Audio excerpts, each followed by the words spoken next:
నాడైనా నేడైనా ఏనాడైనా పేదోడి సొంతింటి కల నెరవేర్చేది కాంగ్రెస్ ప్రభుత్వమేనని రాష్ట్ర పంచాయతీరాజ్ శాఖ మంత్రి సీతక్క అన్నారు.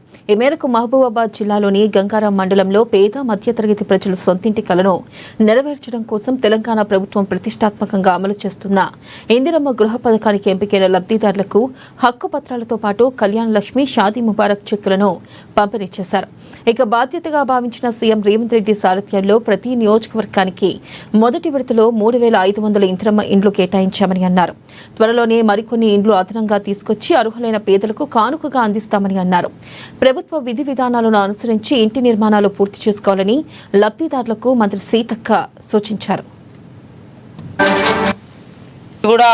మాకు అదనంగా ఇల్లు ఇవ్వడంతో కొద్దిగా ఊపిరి పీల్చుకున్నట్టయింది. వాస్తవానికి చాలా ఏళ్ళ నుంచి ఇక్కడ ఇండ్లు లేక అప్పుడు 86లో ఇచ్చినటువంటి పెంకటి ఇండ్లు కూడా చాలా వరకు కూలిపోయి శిథిలావస్థలో ఉన్నాయి. ఈ విషయాన్ని మేము గిరిజన ఎమ్మెల్యేలం అందరం కూడా ట్రైబల్ ఎమ్మెల్యేలము ముఖ్యంగా ఐటీడీఏ పరిధిలో ఉన్నటువంటి ఎమ్మెల్యేలం అందరం సీఎం గారి దృష్టికి తీసుకెళ్లి ఇట్లా ట్రైబల్ ఏరియాలో ఫారెస్ట్ ఏరియాలో ఇలాంటి పరిస్థితి ఉందని చెప్తే ఐటీడీఏలకు మరి 3,000 5,000 ఇండ్లలాగా మాకు కేటాయించి మాకు ఈ అవకాశం కల్పించినందుకు సీఎం గారికి ప్రత్యేకంగా ధన్యవాదాలు. అట్లనే ఇంకా కూడా తొందరలో ఇల్లులు అన్ని గ్రౌండింగ్ చేసుకొని మళ్ళీ ఇంకా రావాల్సినటువంటి వాళ్ళ ఇండ్ల సర్టిఫికెట్స్ కూడా తీసుకెళ్ళి ఇంకా అదనంగా కూడా ముఖ్యమంత్రి గారిని మంత్రి గారిని అడిగి తీసుకొచ్చుకుంటామని తెలియజేస్తా ఉన్నాం. అదేవిధంగా కళ్యాణ లక్ష్మి చెక్కులు కూడా అందజేయడం జరిగింది. ఇప్పుడు రైతులకు కూడా పంట నష్ట పరిహారం ములుగు నియోజకవర్గంలో 5 కోట్ల రూపాయలు కూడా మరి హౌసింగ్ మన అగ్రికల్చర్ మినిస్టర్ గారు ముఖ్యమంత్రి గారు వేయడం జరిగింది.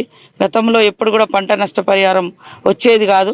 కానీ ఈసారి మొన్న పెద్ద ఎత్తున పంటలు నష్టపోతే ములుగు నియోజకవర్గంలో వరదలలో కొట్టుకుపోయినటువంటి కానీ గాలికి మొత్తం వడ్లు రాలిపోతే కూడా అలాంటివన్నీ కూడా చెప్పడంతో వారు 5 కోట్ల కూడా రిలీజ్ చేసినందుకు వారికి ప్రత్యేకంగా ధన్యవాదాలు తెలియజేస్తా ఉన్నాం.